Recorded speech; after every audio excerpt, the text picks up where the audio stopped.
Compañeros, buenas noches, amigos, bienvenidos.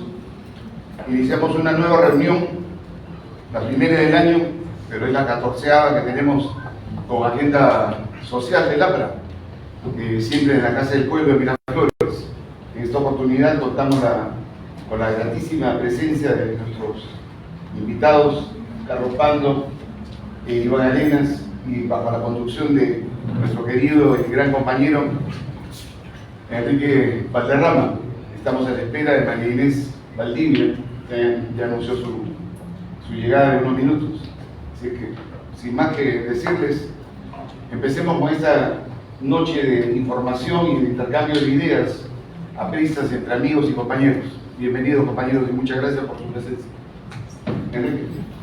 Muy buenas noches, queridos compañeros y amigos que nos acompañan en esta primera sesión ordinaria de Agenda Social del año.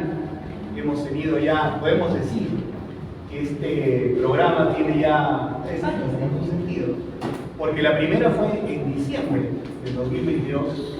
Hemos cumplido todo el 2023, una vez al mes, religiosamente revisando diferentes temas, y esta es la primera del año 2024. Año, por cierto, muy importante, icónico para las ideas de allá de la Torre, porque el 7 de mayo se cumplen justamente los 100 años de la fundación del APRA Continental en México. Y creo que, dada esa circunstancia, lo más importante será en este año reflexionar en distintos espacios sobre la vigencia del pensamiento del APRA y este primer impulso, lógicamente por constituirse como una voz auténtica indoamericana en pro de la integración continental y de la democracia y la justicia social en los pueblos de nuestro continente. Antes de iniciar, quisiera saludar gratamente la presencia de mi querida compañera Carmen Najarro, miembro de la Comisión Política Nacional del APRA, para que pido la respaldo, por favor. Para mi querido compañero, hermano, además un motor constante en el impulso del trabajo partidario, sobre todo de conexión con el tejido social, Javier Travesaño de Extre, subsecretario nacional de organización del Partido del Pueblo.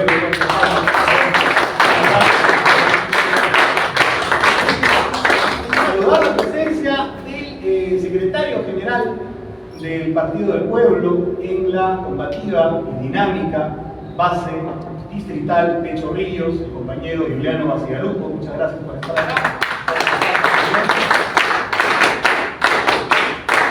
De ahí que va a ser fundamental en la reflexión en todo este año, la reflexión futura. Y ya, por favor, dejen de hablar mal de María Inés Valdivia, que ha llegado tarde, partido, por favor, seriedad y respeto. Adelante, María Inés. Palmas para María Inés, por favor.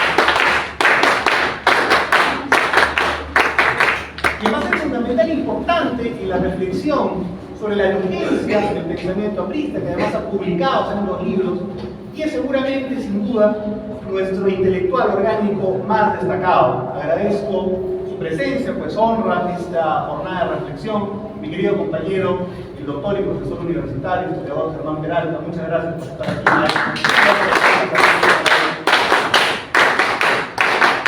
Estamos siempre acompañándonos en estas reflexiones. Un saludo muy especial y fuertes palmas también para mi querido compañero embajador Gustavo Otero. Gracias por estar presente acá.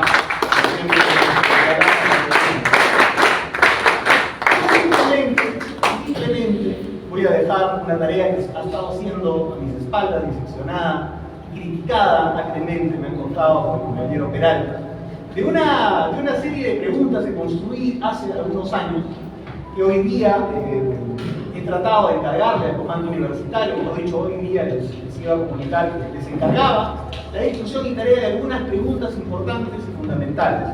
Lo voy a dejar por si alguien de la mesa quiere tomar alguna de estas preguntas como guía. No es obligatorio, cada quien habrá venido con sus reflexiones, pero creo que parte del relanzamiento del partido, que no solamente tiene que ser programático, no solamente tiene que ser organizativo, no solamente tiene que ser la renovación generacional, sino tiene que ser fundamentalmente conceptual. Voy a leer brevísimamente alguna de estas preguntas y a ver si de repente alguno de los expositores puede tomarlas. Y en todo caso será una hoja de ruta para la discusión de estos meses. La hemos llamado preguntas orientadoras para el inicio del debate conceptual interno. Primera pregunta, por ejemplo, ¿cómo se puede entender el concepto de integración continental en tiempos de globalización, de instantaneidad de las comunicaciones, de reaparición de corrientes ultranacionalistas? ¿Cuál es el rol del partido en el impulso de esta idea? ¿Estando en el gobierno o no estando? Es importante. Número 2, ¿cuán vigente es el concepto del Frente Único? ¿Cuál debería ser la composición del Frente Único en la actualidad? 3, y acá hay un amigo no aprista, invitado, es filósofo, esta pregunta de repente me gusta. ¿Cuál es el propósito del APRA? Punto 4. En el surgimiento del APRA, Aya de la Torre planteó una propuesta de modelo de Estado, el Estado antiimperialista. Hoy día, ¿qué modelo de Estado debería plantear el aprismo? ¿Qué características debería tener este Estado? 5. Para el aprismo existe en el siglo XXI concretamente el imperialismo. ¿Qué características tendría hoy ese imperialismo? Punto 6. ¿Cómo el aprismo debería definir el concepto de revolución social? Que aparece, como ustedes muy bien saben, en el imperialismo de Islam. ¿Qué contenido tiene el día de hoy? 7. ¿Qué contenido de implicancias tiene hoy el concepto de izquierda en América Latina?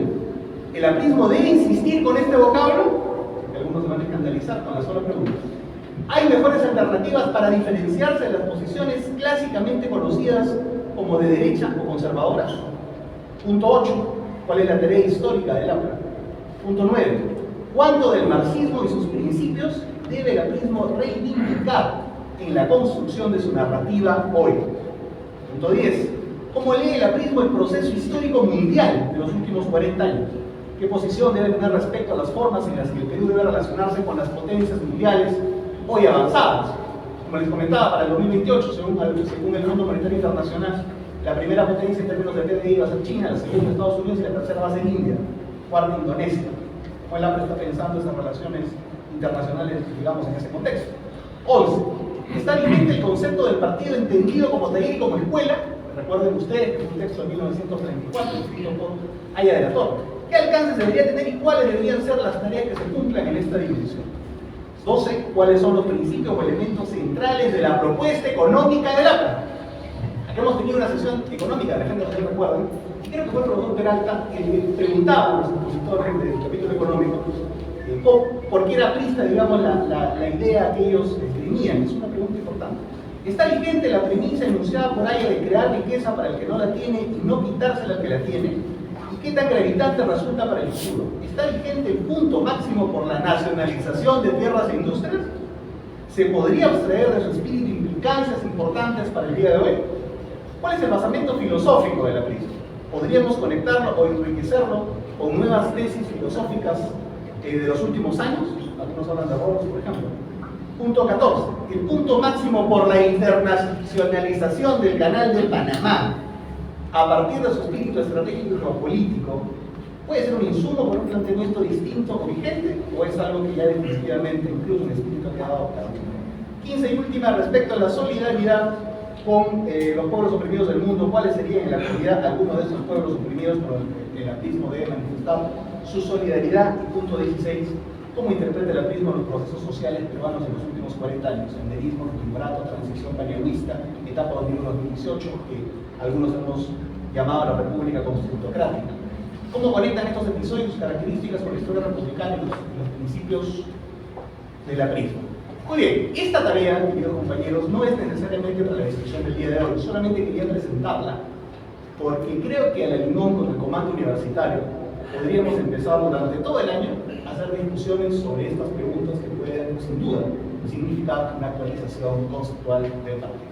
Sin más que decir, tengo hoy día el inmenso honor de presentar a tres grandes amigos, tres grandes intelectuales, que creo que destacan dentro y sobre todo fuera del partido. Quiero repasarlos uno por uno. Iván Arenas es comunicador, es un columnista además muy leído de Montonero, de Perú 21 y de otras plataformas. Les pido por favor recibirlo con fuertes palmas apristas.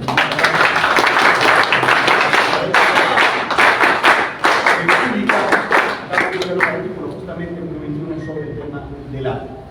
Carlos Pando Fernando es sociólogo, ha sido jefe de APSI y ha participado en diversas exposiciones, cursos y talleres alrededor de diferentes temas académicos. Ha sido profesor universitario también. Recibamos con fuertes palmas.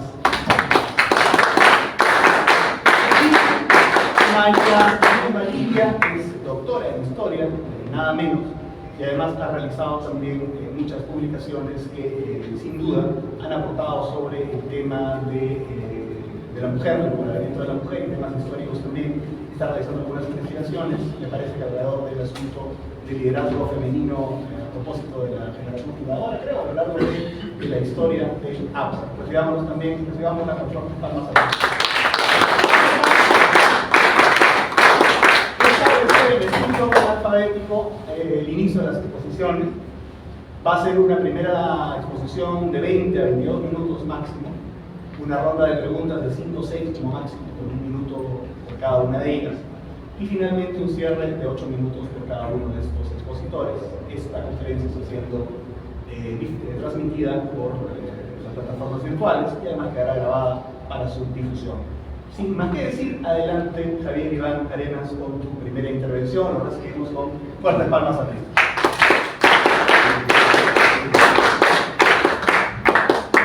Muchas gracias Enrique, muchas gracias a tus compañeros, muchas gracias al secretario general del partido, muchas gracias de Minatorio, muchas gracias a cada uno de ustedes. ¿Se me escucha bien, Quique? Sí, perfecto, muchas gracias a Marinés, Carlos, ¿qué tal? Qué gusto poder compartir con ustedes la mesa, con usted también compañero. En efecto, nosotros el día de hoy, básicamente el tema es preguntarnos si las ideas, por lo menos la doctrina ideológica o la ideología de la Torre, está aún vigente. Yo creo que evidentemente que sí, por muchas razones además, muchísimas razones. Como escribí hace mucho tiempo, hace algunos días, alguna columna en Perú 21, rescatando un valor fundamental, creo yo, fundamental de Aya de la Torre, que probablemente muy pocos se han dado cuenta de este valor fundamental de Aya de la Torre. Yo creo, al margen del político, al margen del filósofo, al margen del digamos, el fundador del APRA, yo creo que Aya de la Torre es un analista político que probablemente pocos se han dado cuenta del inmenso valor que tiene Aya de la Torre como analista político. Inmenso, porque Aya de la Torre involucra la sociología entre su corpus doctrinario, cosa que antes no lo hacían. Miren, les voy a dar un dato interesante. Eso lo escribió el compañero Berrestra. El compañero Berrestra hace yo solamente lo dije, pero el compañero Berrestra hace un análisis, un detalle, de los partidos de la mal llamada República Aristocrática. Los partidos de la mal llamada República Aristocrática no logran representar las demandas de la nueva sociedad. Es una nueva sociedad que emerge alrededor de la agricultura, alrededor de la burocracia en Lima, básicamente. Y es una nueva burocracia, es una nueva clase media emergente que no encuentra en los partidos políticos realmente existentes, entre comillas, desde el punto de vista marxista, no encuentra la representación que el APRA sí le dio. El APRA le dio la representación política a estas nuevas clases medias emergentes. ¿Qué hizo Aya de la Torre?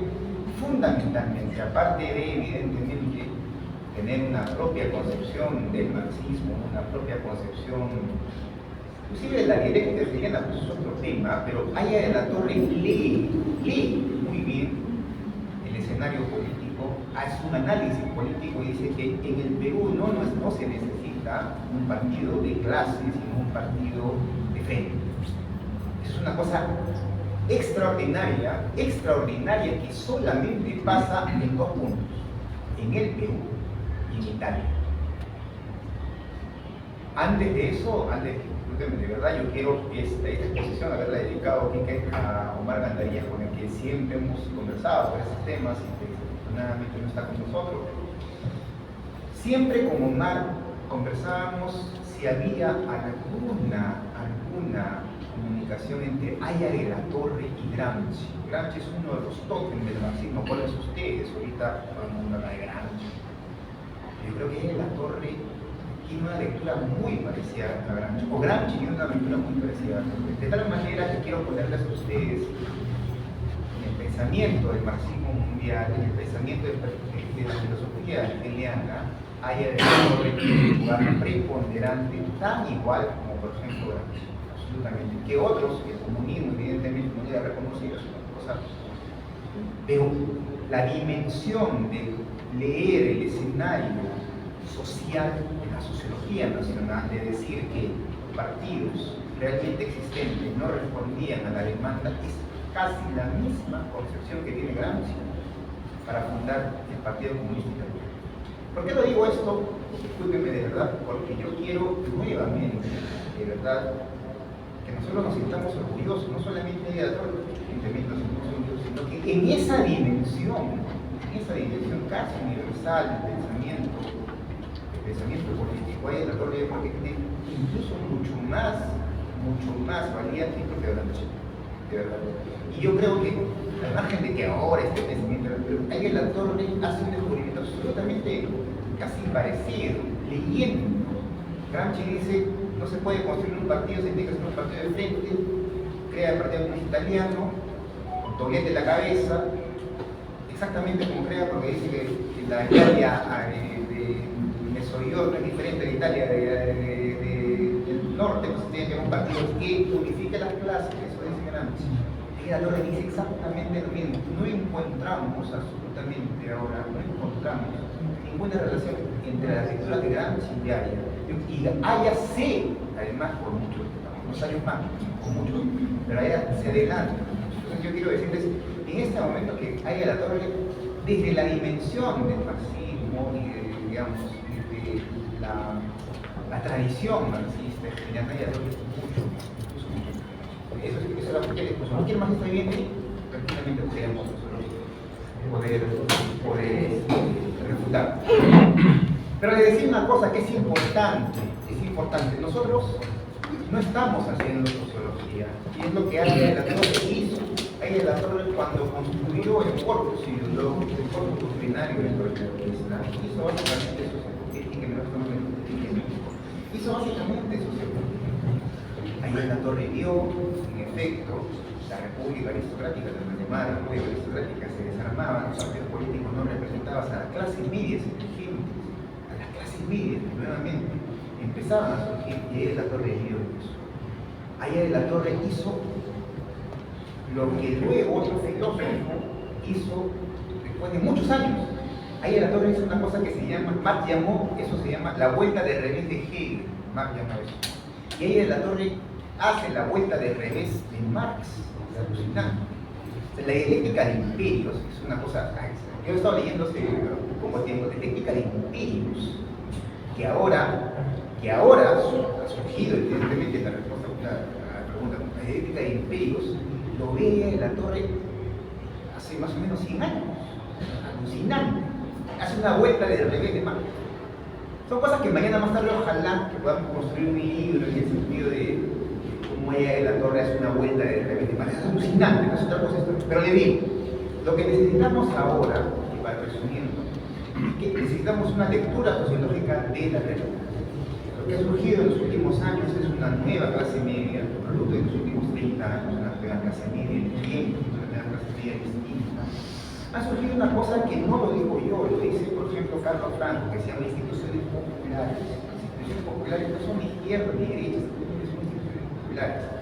Tú no puedes entender, por ejemplo, es inexplicable. Yo estaba en el sur de Perú, en muchas partes, no puedes entender en Perú sin la familia, pero no puedes entender, es inexplicable. O sea, tú puedes decir, no, yo soy de familia, no puedes entender los mercados populares de Unicach, no puedes entender los mercados populares que existen alrededor del centro de Lima, sin la familia, no puedes entender, sin la tradición, no puedes entender. Entonces, lo que les digo a ustedes, lo que les digo ahora, es que es necesario entender esas instituciones populares para poder construir un partido de mayoría nacional. ¿Qué les quiero decir realmente? Que hay que leer la sociología nacional. La sociología nacional les dice que hay una clase media emergente en los próximos 30 años con sus propias instituciones populares, con su familia, con sus tradiciones. Ustedes cuando van a Colombia, entonces probablemente ustedes vengan. Ustedes, por ejemplo, que tengo familiares de Chiquián, y los chiquianos se reúnen de ahí. Sí, lo que les quiero decir es que esa articulación común no ha desaparecido, esa articulación común no ha desaparecido. Es una articulación que al margen del neoliberalismo se mantiene. Lo que les quiero decir es que no necesitamos, eso es una cosa importante, ser ni siquiera de izquierda ni de derecha, sino necesitamos ser populares en el sentido de nuevamente ser los representantes de esa mayoría nacional que es tiene instituciones populares. ¿Saben ustedes dónde se realiza? La feria de todo más importante del Perú se realiza en Nacho, se realiza en Pampamar. Nosotros debemos representar esas demandas, esas aspiraciones, esas necesidades de ese mundo que ha emergido, de ese mundo que es absolutamente distinto a hace 40, 50 años. Necesitamos que el APRA represente a los nuevos sectores plebeyos y populares, con sus instituciones populares, necesitamos eso. Ayer la Torre se dio cuenta de eso, fundamentalmente de eso. Ayer la Torre, cuando construyó el partido aprista, se dio cuenta que había por sumergir los partidos de la mal llamada República Venezolana, que no representaban ya a ese mundo emergente. Y la Torre tuvo una lectura de análisis político, análisis sociológico. Entonces, yo lo que les vengo a traer es que si no nosotros no representamos ese mundo plebeyo, ese mundo popular, clases medias, círculos oscuros, si no representamos ese mundo, a esa nueva sociología nacional, va a ser muy difícil que nosotros podamos ser un partido de mayoría nacional. Ojo, en el 2001, Jiang Zemin se dio cuenta de eso, se dio cuenta que en China había emergido una nueva sociedad, producto del año de 1978, 79, de las reformas económicas. Se dio cuenta y dijo, acá algo está pasando en China, que los sectores medios, que los sectores que tenían acumulación de riqueza, acumulación de propiedad, no tenían una representación política, y construyó lo que se llama, y con esto quiero redondear, para terminar finalmente. Con esto quiero, Jiang Zemin construyó la teoría de las tres representaciones. Yo no la estoy inventando, ustedes la pueden encontrar en internet. Jiang Zemin construyó la teoría de las tres representaciones. ¿Qué decía la teoría de las tres representaciones? Decía fundamentalmente tres cosas. Que si el Partido Comunista no representa a los sectores que han emergido en los últimos 30 años de las reformas económicas en China, entonces el Partido Comunista no tiene ninguna legitimidad social. De tal manera que decía Jiang Zemin que el Partido Comunista debería representar a la clase obrera, a la clase profesional, a la clase cultural. Lo decía muy bien, la teoría de las representaciones está. ¿Qué es lo que quiero decirles? Es que Jiang Zemin, con su grupo de intelectuales y sociólogos, se dio cuenta que si no representamos la nueva sociología nacional, es muy difícil que un partido tenga mayoría nacional. Nosotros, como el partido aprista, y finalmente termino con esta parte, necesitamos representar a ese mundo emergente, plebeyo. Si no lo representamos, es muy difícil que nosotros vamos a ser un partido de nacional. Y finalmente termino. Miren ustedes, Ayer la Torre no solamente representó un partido, representó además, o presentó al Perú un proyecto de modernidad. Un proyecto de modernidad distinto al proyecto de modernidad liberal o neoliberal, como ahora. Es un proyecto de modernidad. Lo que nos falta a nosotros es presentarle al Perú un proyecto de modernidad, cuando no tiene cerca del 75, el 80%, por así decirlo, para plantear de informalidad en el Perú. Te das cuenta que no hay un proyecto de modernidad, porque te das cuenta que Acuña habla de cualquier cosa menos un proyecto nacional. Te das cuenta que el partido necesita un proyecto nacional, y nosotros estamos para construir un proyecto nacional. Yo creo que el espíritu de la Torre sigue joven, sigue vigente, sus ideas son fundamentales. O sea, Me he dado tiempo para investigar un poco. O sea, el marxismo no puede venir a refutarnos en absoluto, en absoluto. Ahí la torre es superior a cualquier cosa, superior, infinitamente superior, o sea, infinitamente superior. Para sacar una María de Tijera no se da cuenta de nada, ahí la torre estaba en contra de ellos. Pero bueno, esa es una discusión de todo. Lo que nos falta es entonces representar esa mayoría, esa nueva mayoría nacional. Para nosotros es el Partido Nacional que siempre es el partido anti-establishment, siempre fuimos anti-establishment, nunca dejamos de ser anti-establishment. El partido Aparicio nació siendo anti-establishment, frente al establishment. El partido tal como es el APRA surge. Necesitamos volver a tener ese arraigo anti-establishment, ese arraigo a los sectores C, D y E, populares, muy plebeos. Solo cuando nosotros estemos allí volveremos no solamente a hacer el muro de contención del comunismo y los proyectos colectivistas en los sectores populares, sino además de darle al país un proyecto de modernidad, de modernización. Es fundamental. Nadie discute un proyecto de modernización. La última gran discusión de movimiento de proyecto de modernización fue con Velázquez, con Fujimori. Luego no ha habido. Bueno, evidentemente hubo con ella la Torre, Mariate y Versal, pero no ha habido, no hubo eso. Necesitamos un gran proyecto de modernización y necesitamos representar como lo dije Miguel en la vía de. Muchas gracias, Iván.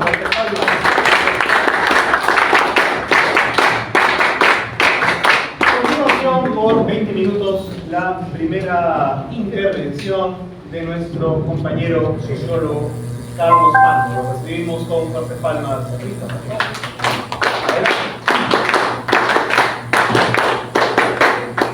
Buenas noches, compañeros. Muchísimas gracias por la invitación a Enrique Valderrama, naturalmente a mi compañero Lindo, anfitrión de estos grandes eventos acá en Miraflores. Los compañeros que nos acompañan en la mesa, a Iván, estoy atento a todos ustedes que nos acompañan esta noche. Creo que nos han planteado dos grandes retos esta noche, tanto Enrique como Iván en sus intervenciones iniciales. Porque Enrique nos plantea 16 o 17 puntos como gran reto de debate, que yo tomo la cosa no ahora, sino a futuro. Creo que tenemos que trabajar estos temas, que son importantísimos de ser realizados.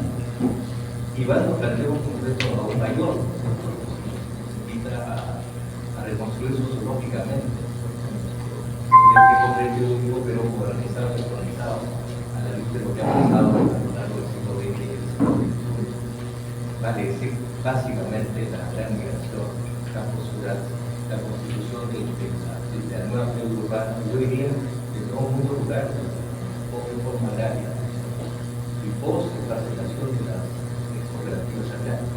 Por tanto, hay un nuevo evento social. Ahí la torre yo hubiera, sin duda, planteado una nueva constitución del sistema centro. Y creo que ese es el reto, por eso no centro único ahora. Yo, sin embargo, esta noche quería empezar planteando un tema que hemos trabajado para Buenos Aires, esperemos de pronto. Un libro que decía que se nos están planteando unos grandes retos. El primer reto es, sin duda, responder las 16 o 17 planteamientos, que sin duda van a ser un reto hacia el futuro del año. El mayor reto, decía, es el que nos está planteando en la definición nueva de lo que es nuestro referéndum, la forma que suponía asesinado de las medidas del país. Y sin duda lo que tenemos ahora es un mundo diferente, post-migración campo-ciudad, o el gran hecho social del siglo XX, la reforma agraria de Velasco, que significó cooperativas y luego parcelación en el campo. Y por tanto ahora tenemos un empleo urbano sumado a un conjunto de pequeños propietarios. Ese eto social nos obliga sin duda a cualquiera que esté en política, pero particularmente a los artistas, a repensar lo que significa nuestro actualizado tiempo. Sin embargo, yo quería esta noche para eso preparar una breve exposición alrededor de que yo llamo las grandes lealtades programáticas de la actriz. ¿Cuáles han sido las grandes lealtades programáticas de la actriz en este centenario? Hace algunos años, desde García, muchos compañeros invitó a reflexionar respecto de más grandes fondos invitados en ese equipo. También participé y a partir de eso se hizo naturalmente un documento de García, un documento de consultas, pero a mí me quedó siempre esta inquietud de continuar reflexionando alrededor de las constantes, de las grandes lealtades programáticas que la actriz contenido a los actores. Yo por lo menos identifico 5 y podré identificar las conversaciones sobre eso me llevo a reflexionar. La primera es el compromiso con la democracia. El activismo ha tenido a lo largo de su historia, en 100 años, un compromiso inquebrantable con la democracia. Hago hincapié que para el activismo de democracia no solamente la democracia representativa, o democracia modesta, la unidad de los tres poderes del Estado, sino desde el principio el liberalismo de la privada oportunidad, que brindó y se señaló que la democracia de la actividad del activismo era una democracia funcional en la cual era fundamental un control activo de los trabajadores. Y por eso se planteó el principio de la comunidad, que es desde el año 2012, por la parte de los la necesidad de Congreso Económico Nacional. El Congreso Económico Nacional tiene que institucionar que no hemos logrado plasmar, pero que significa la posibilidad de que ya como Estado recapital el trabajo de los colectivos. Y esa es la definición inicial de lo que se entiende como una democracia funcional desde la actividad. ¿Cómo esto se puede actualizar o modernizar? Yo creo que tiene un paso, ¿cierto? Quizás no como un poder del Estado, como hubiera soñado los listas iniciales, pero sí como un organismo funcional que permita digamos, parte de la democracia social del gobierno. En Europa hay varias instancias en las cuales se organiza la República Capital el trabajo. Obviamente habrá que ver cómo se le puede decir a esa presencia. Ya no serán solamente los sindicatos obreros, los sindicatos empleados, también tendrán la representación cultural, las asociaciones empresariales y también entonces esta lealtad del activismo fue permanente. Se podrá decir, naturalmente, que la historia del activismo también tuvo insurgencias. Hubo, y hay que reconocerlo, hubo muchas insurgencias en los lados de sin embargo, todas las insurgencias, tanto la del 32 como la del 48 y incluso la del 76, buscaron volver a un orden democrático. Todas ellas vivieron en el resultado de ser a favor de la puesta a la democracia, para intentar asentecerlo, para intentar el acoso oligárquico en el gobierno de 1948, o para intentar que ya se constituía la papatuta del gobierno militar de no sé, de años, se cerró todos los gobiernos. De manera que la lealtad del activismo de la democracia ha sido permanente a lo largo de todo el siglo XX. Pero además, hay que recordar que el activismo dio una ruta de sangre y intentar hacer lo mismo en los años 80. También fue un ejercicio de libertad democrática. La película que vieron algunos compañeros que retrataba los ejecutivos en los acuerdos de compañeros y ellos entre dirigentes, militantes, alcaldes, regidores, que los cuidan y nada de defender el sistema democrático de la comunidad. Una segunda lealtad que nosotros conocemos la lealtad a la justicia social. Y no es un concepto ahora medio discutible en estas épocas de sufrimiento de discursos libertarios, pero la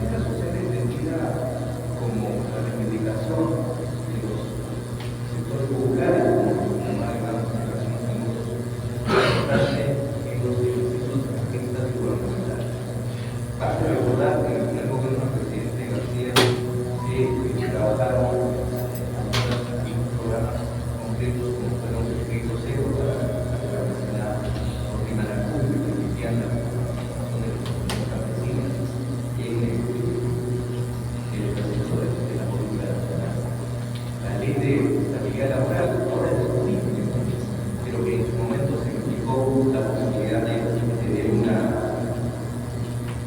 presencia de profesores sindicales en el ejercicio democrático de la un tercer tema que es el mismo de que constante programática es el tema de la gratuidad de la enseñanza. La gratuidad de la enseñanza ha sido una bandera vista constante y permanente. En la legislatura del año 46, la parlamentaria que se formalizara y se institucionalizara a través de ley la gratuidad de la enseñanza en nivel primario. Esta bandera se retoma en la legislatura del 63 al 68 y el año 63, a partir de la intervención de Luis Alberto Sánchez y otros connotados parlamentarios artistas y logran la gratuidad de la enseñanza en el nivel secundario. Y se aboga en esa misma legislatura por la gratuidad de la enseñanza y el fomento de la enseñanza pública en las universidades. Obviamente con restricciones. Este no es un mérito menor del partido. Es una constante que significa la apuesta por el principal canal de organización social que tiene cualquier peruano. ¿Qué mejor instrumento de democratización que el acceso a una enseñanza gratuita a nivel primario, secundario y universitario? Obviamente con restricciones. Habrá estudiantes que no califican y tendrán que perder la gratuidad. Estamos hablando de aquellos que se esfuerzan por mantenerlo. Y digo que es importantísimo porque este mecanismo ha sido un gran elemento de democratización en las sociedades modernas, en la sociedad europea, incluso en los Estados Unidos de América. En los países latinoamericanos donde se ha institucionalizado la gratuidad de la enseñanza y hemos tenido además una educación pública de calidad, hemos tenido sociedades más igualitarias y más democráticas, el caso de Uruguay, en alguna medida la Argentina. Este mecanismo se ha complementado durante el segundo gobierno del presidente García a través de algunas medidas que fueron muy difíciles y que lamentablemente algunas se han desmontado. Una de ellas es el Instituto de la Carrera Pública del Ministerio de Educación. La otra es el reclutamiento y la modernización de los llamados colegios primarios. Tercero, la creación del colegio mayor, que luego se ha convertido en los COAR, ¿cierto? Colegios de altos rendimientos, que es inspiración y iniciativa de la misma a través del segundo gobierno del presidente. De manera que hay una tercera lealtad programática que yo quisiera destacar esta noche. Una cuarta es la descentralización y el proceso regionalizador. Obviamente no el que tenemos actualmente, de 26 regiones, ¿cierto? Que en realidad no la son, por cuanto cada una se ha construido sobre un departamento de las que actualmente tenemos. Me refiero más bien a la que se impulsó al final del gobierno del presidente García, cuando el activismo constituyó 12 regiones que respondían a la inspiración integradora de las regiones, la mirada técnica de pluralidad de las cuentas y la integración de las cuentas geográficas, y que permitió construir 12 regiones en el año 90 hasta el 92. Lamentablemente, el gobierno autoritario y luego el golpe del 5 de abril desarmó este intento muy interesante de regionalización verdadera, donde se integraban varios departamentos en una sola.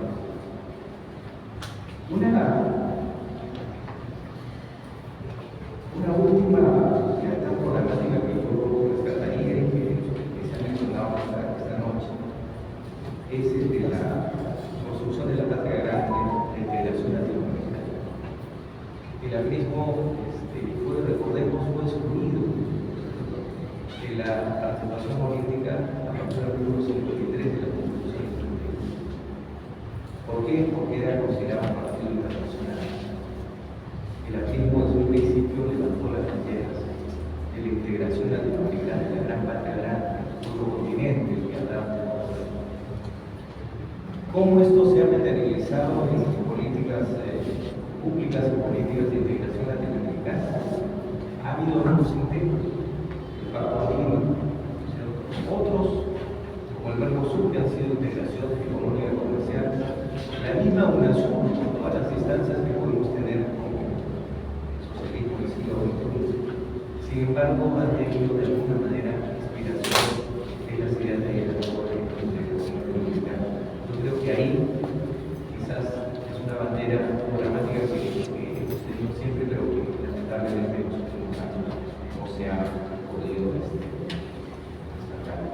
Yo diría entonces, para terminar mi intervención primera, que el aprismo ha tenido algunas constantes programáticas que nosotros debemos reivindicar y defender en este centenario. Esta apuesta por la democracia, no solo representativa, sino la democracia funcional, las dinámicas de participación del trabajo, del capital, la obra del Estado. La justicia social, que yo creo que es una constante permanente, se le puede lograr de otra manera. El tema de la descentralización, hacer un ejercicio, no sé cómo cuestionar la actual descentralización y reimpulsar una descentralización y regionalización verdadera. El tema de integración latinoamericana, como grandes propuesta por tenemos quizás ahí adelantando al debate posterior del régimen a tener una suerte de nueva mirada frente a cómo nos enfrentamos a los imperialismos que existen. Yo sí creo que los imperialismos existen. Basta ver la presencia china en la economía mundial, basta ver la presencia militar de Estados Unidos, los conflictos que vemos en estos días en Etiopía. Sin duda, tenemos que tener un mecanismo de defensa y de integración latinoamericana para enfrentar esa característica de imperialismo. Yo me quedaría ahí en esta primera ronda y decir que los programáticos, a veces los artistas, no sabemos responder a esa pregunta. ¿Qué ha hecho el APRA por el Perú? Ahí tenemos un primer esbozo de respuesta. El primer esbozo de respuesta que supone una constante lucha por algunos valores que se traducen en programas de gobierno. Gracias. Muchas gracias.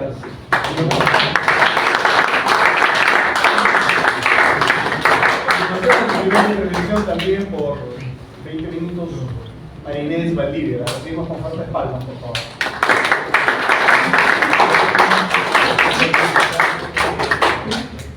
Buenas noches, compañeros, compañeras, amigos, colegas también de la misma disciplina. Muchas gracias por la invitación. Creo que es bastante retador el tema, ¿no? Perspectiva de la vigencia de la sociedad del arte. Es retador porque, a pesar de que soy catedrática, yo no venía a dictarles una cátedra.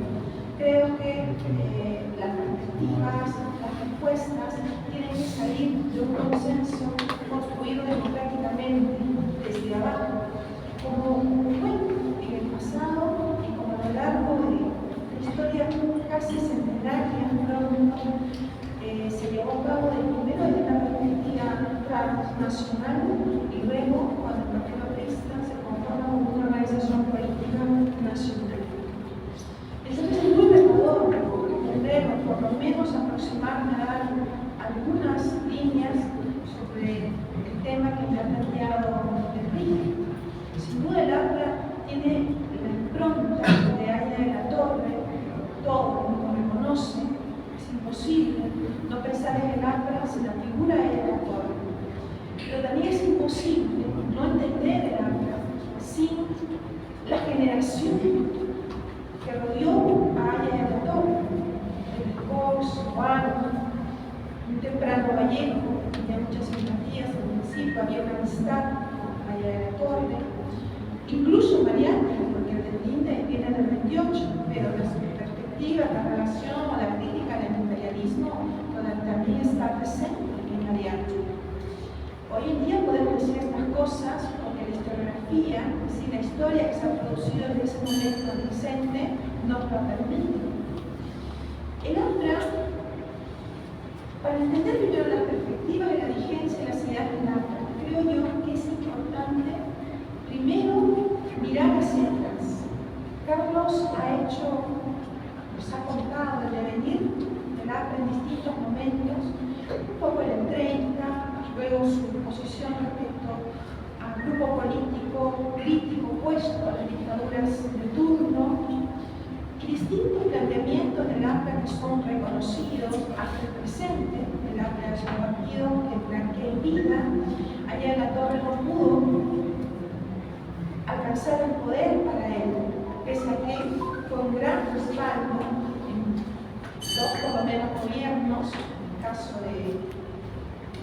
en el caso de la primavera democrática del 45 al 48, o también cuando candidató en su momento Luis Antonio Vigüero, un poco antes, creo que fue en el año 36, el APRA del respaldo democrático, de la urgencia democrática, de una serie de demandas, porque en esos momentos el país predominaba en el país, primero las dictaduras y segundo las oligarquías. Bueno, el escenario en el que surge el APRA, los dos momentos, el APRA simbólico y el APRA como partido, yo creo que es muy interesante para luego responder a la perspectiva de la vigencia de las ideas del APRA. Primero porque ha cambiado el escenario en el que surge el APRA. El APRA transnacional es un APRA en donde nos permite comprender mejor por qué surge como una alianza iberoamericana que sitúa el problema del imperialismo como algo central. Estados Unidos, especialmente en ese momento, era una de las naciones que expresa el desplazamiento del capital británico hacia los intereses norteamericanos. Podríamos poner diversos ejemplos con las intervenciones militares o económicas para la regulación de distintos gobiernos, en el caso de Haití, en el caso de Nicaragua, de Cuba, del mismo México que vivía la Revolución Mexicana en su etapa institucional, pero que Estados Unidos impone varias políticas de carácter económico, incluso al Estado revolucionario mexicano. Por ejemplo, respecto a las condiciones del petróleo, que no se resuelve sino cuando se produce la nacionalización del petróleo, la empresa petrolera. El Perú y la América Latina de los años 30 es una América Latina evidentemente rural. En términos numéricos demográficos, la población rural, especialmente la población campesina, ha disminuido, mas su problemática sigue siendo un tema de género. Otro elemento importante es que cuando surge el APRA, que es un partido de masas, tiene enfrente un gran contento, digamos, el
reivindica, sin duda, el capitalismo bajo la forma del monopolio, bajo la forma del monopolio de la economía de enclave, que más bien plantea que el capitalismo, si bien es necesario, tiene que ser dado de formas democráticas e institucionales, respetando las reglas y la soberanía de cada nación.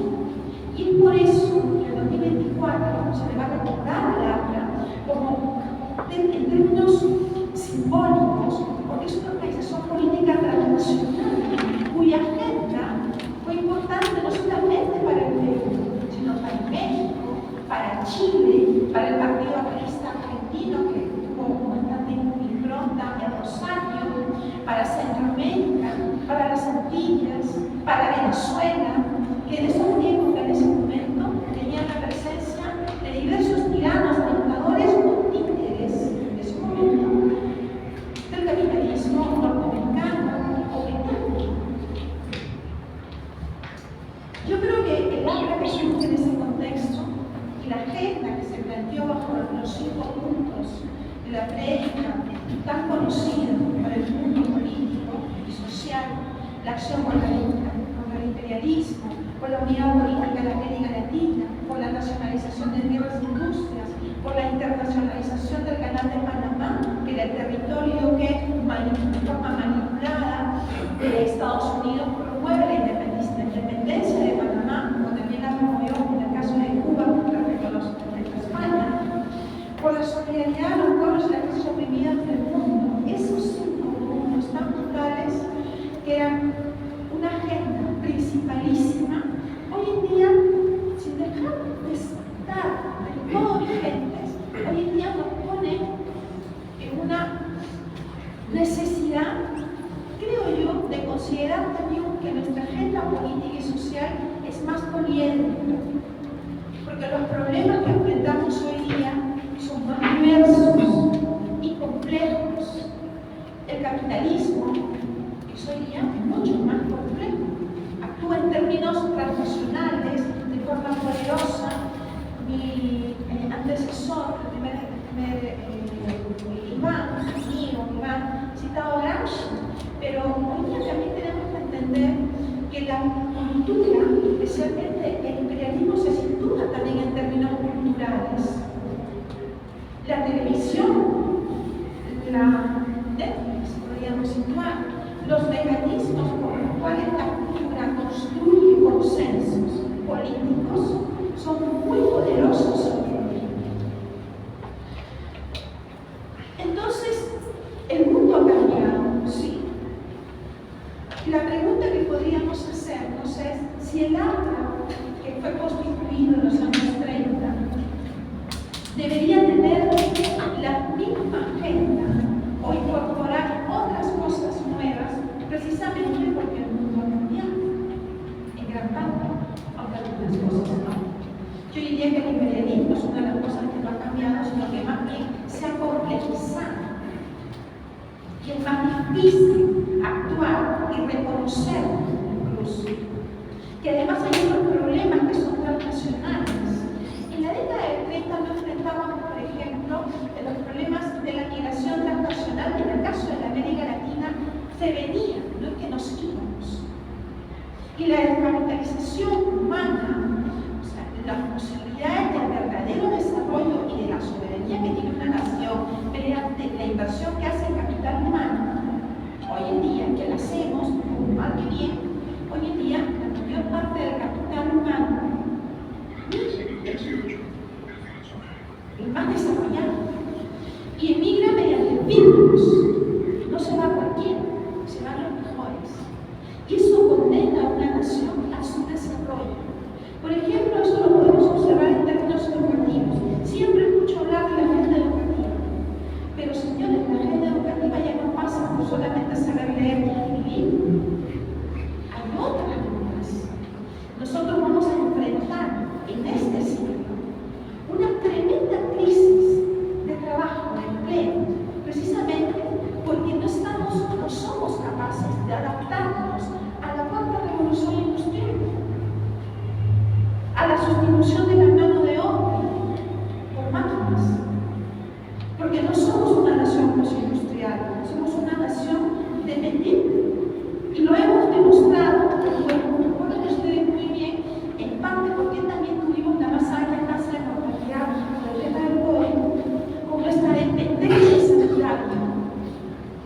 nosotros hemos estado a la cola, esperando por las vacunas, porque son las naciones más avanzadas las que tienen las patentes y la infraestructura y el capital humano para producir esas vacunas, y quizá también los monopolios.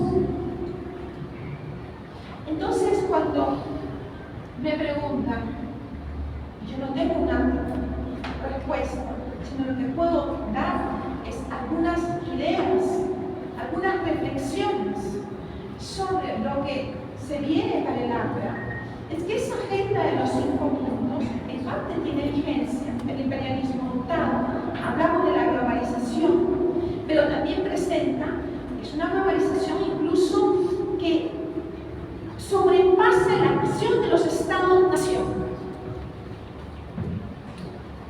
El lavado de activos, los paraísos fiscales, hoy podríamos decir por la internacionalización del canal de Panamá, pero si Panamá hoy en día es un paraíso fiscal, y en donde los estados no tienen ninguna forma de conocer cuánto realmente ganan los más ricos.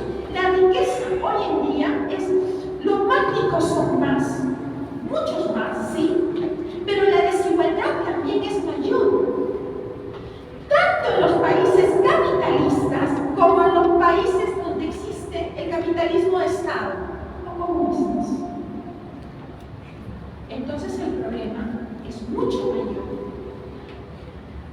Nos enfrentan a los retos, porque no estamos preparados como estados ni como gobiernos para hacer frente a eso. Y porque el Estado-Nación es insuficiente para dinámicas que son muy complicadas.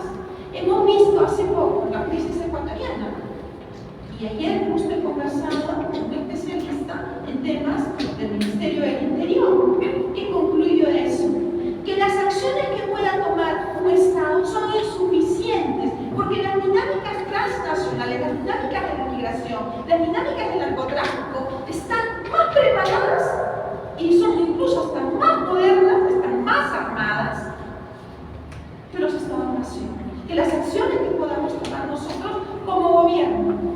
Mientras Ecuador está preparando una política, mientras Colombia está actuando de determinado modo, o incluso Estados Unidos hace tal cosa, sin reconocerse que el problema es global.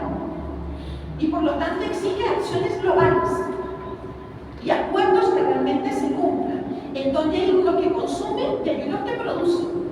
Y no se puede atacar el tema del narcotráfico sobre el lado de los que producen,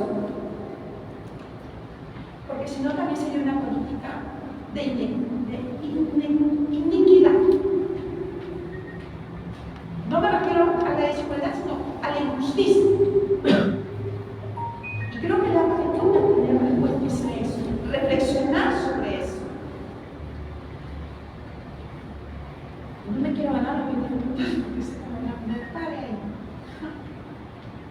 Bueno, yo creo que es algo importante que la APRA siempre reflexione en torno a los valores que son trascendentes. Carlos decía algo, la APRA es un partido que siempre se ha opuesto a las dictaduras. Eso está bien. No coincido con Iván, pero no es un momento de presentar nuestras discrepancias, sino más bien nuestro propósito de levantar la discusión democrática dentro del partido. Yo sí creo que la APRA tiene que tener una preocupación por el tipo de Estado que propone. Un Estado moderno,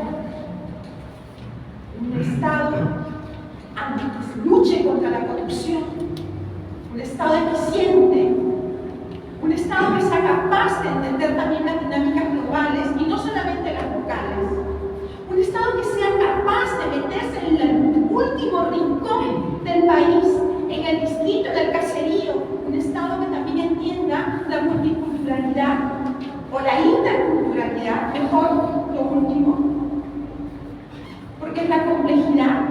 No solamente somos nosotros los que hablamos castellano, el Perú habla castellano, quechua, aymara y diversas variantes lingüísticas. Gracias, de acuerdo al mapa lingüístico del Perú. Y nosotros todavía no lo entendemos. Que el líder campesino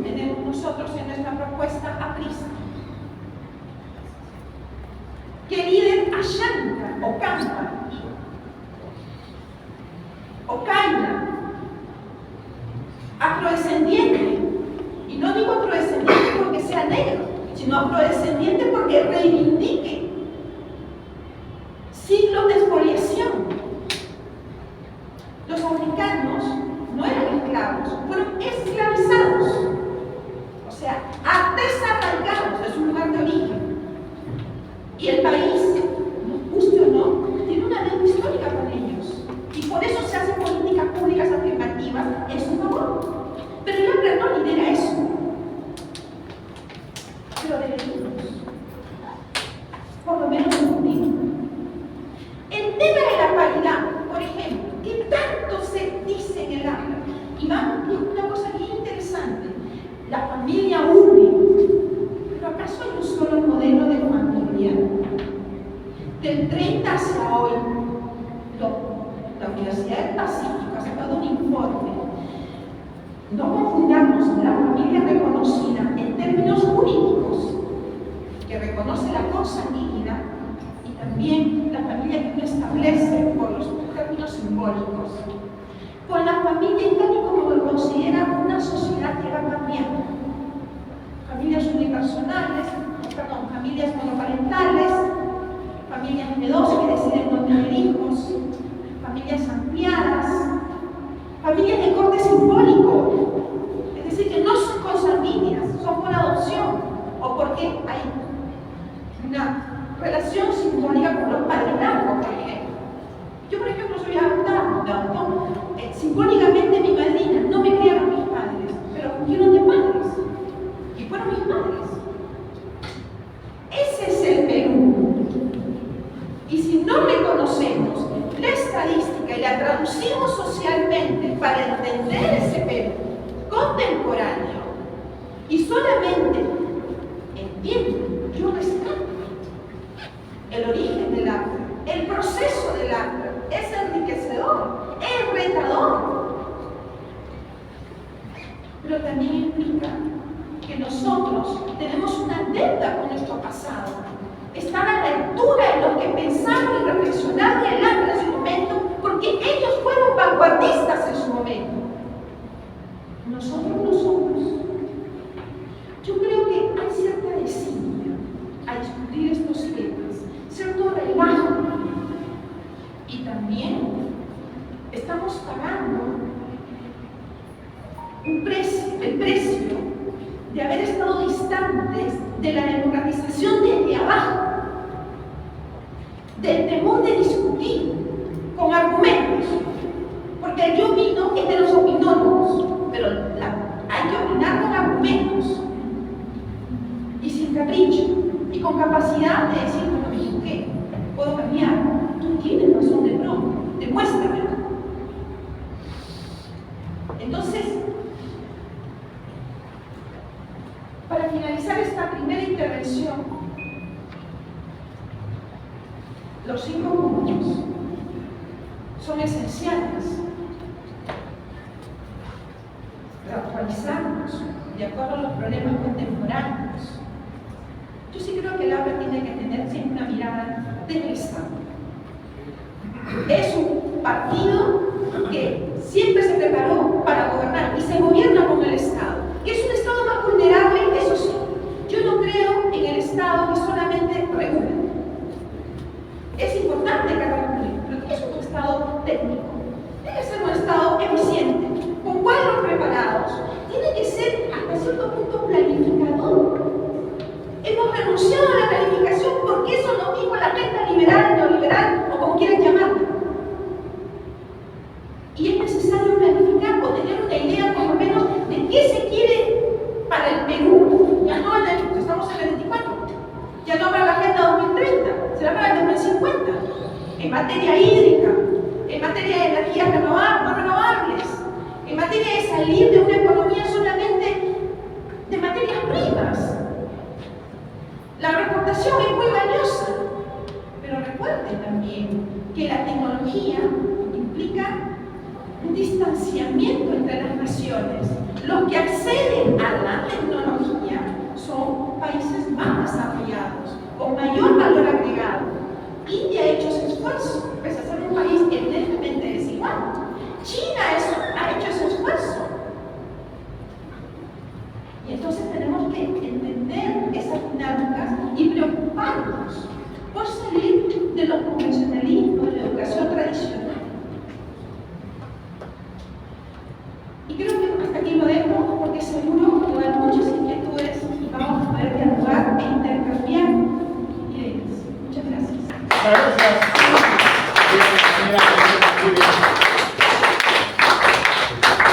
Ahora el tiempo estipulado para las intervenciones, las preguntas, fundamentalmente del público, es de máximo 10 minutos. Solamente vamos a tener 6 o 7 intervenciones, así que levanten la mano rápidamente y les quiero intervenir, por favor, para anotarlo. Compañero. Vamos a ver. Ángel Córdoba, ¿verdad? Alan Gallegos, Felipe Salamanca. Repito, por favor, seamos precisos con el tiempo. Germán Peralta. ¿Alguien más?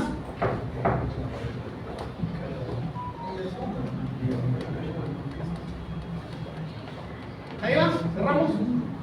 Ok, bien. Entonces empezamos, por favor, en el orden que han levantado la mano. El Córdoba, por favor. Compañero, buenas noches con todos. Bueno, en primer lugar hay que tener en cuenta que a Carlos Marx lo llamaban el pediatra del capitalismo, porque lo vio nacer, pero no desarrollarse. Estuvo limitado por la ciencia y la tecnología de su época. Y hay que tener en cuenta que el APRA, el pensamiento y la doctrina de Aya de la Torre, está dentro de los marcos de la dialéctica. Y la dialéctica es movimiento y cambio. Acá se han olvidado de que el APRA ha llegado 2 veces al gobierno, en distintas condiciones. En 1985, el problema del Perú era la deuda externa. Pero en 2006, cuando nosotros regresamos al gobierno, el problema del Perú era qué hacer con tanta plata que entraba al Perú por concepto de los tratados de libre comercio. Y el compañero Alan García pudo trabajar con los tecnócratas de la derecha y hicieron un buen gobierno.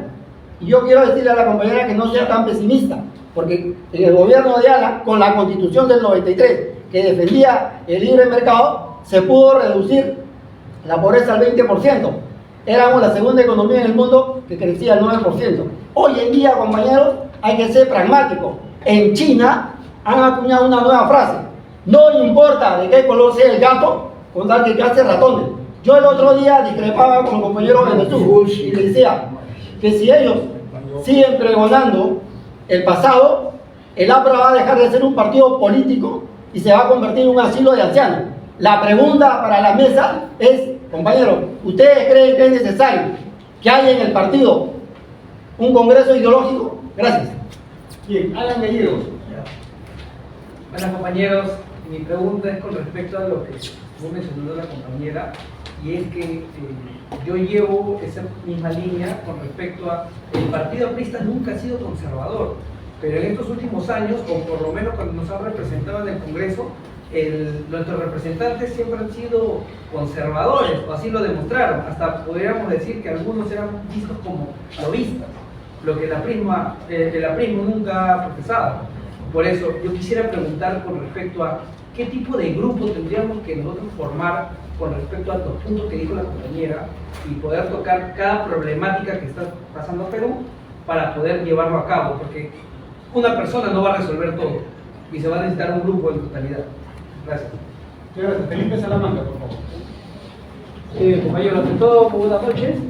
Básicamente el tema es importante porque estamos hablando de un personaje ilustre, de Víctor Ruiz de la Torre, reconocido a nivel del Perú y en el mundo como el hombre del siglo XX por su capacidad intelectual y sus acciones que realizó en el Perú.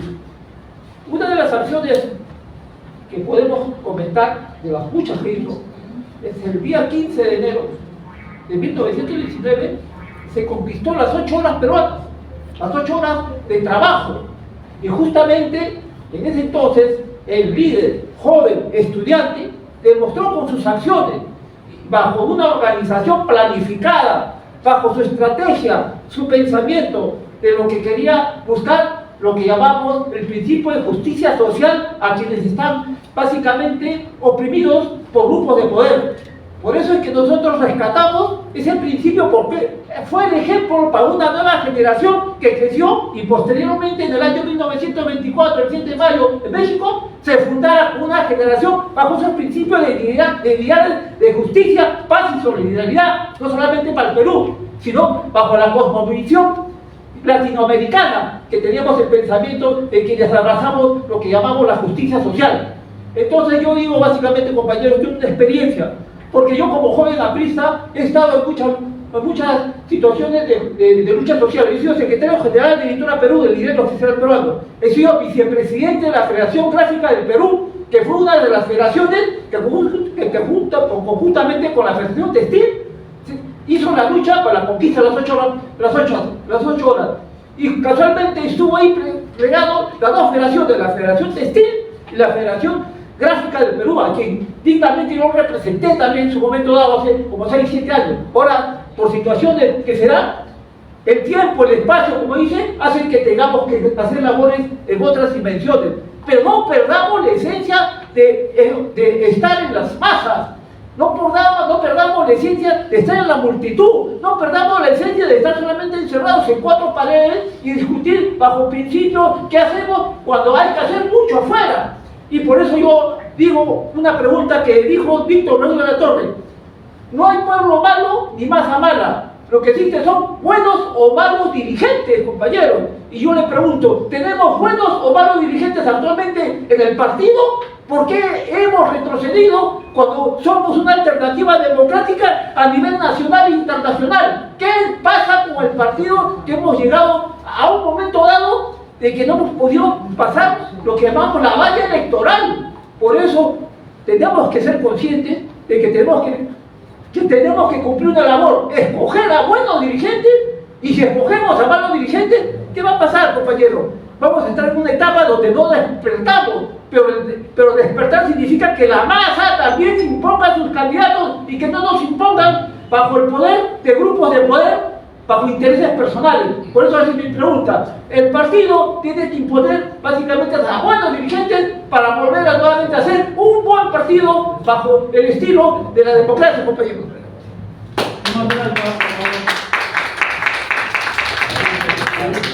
Bueno, yo quiero saludar a los 3 ponentes, a quienes de forma diferente los conozco. Pero me voy a concentrar en la intervención de Iván Arenas. Yo sí le voy a decir que está totalmente equivocado. No es una interpretación aprista, es una interpretación fuera del marco ideológico de la mente.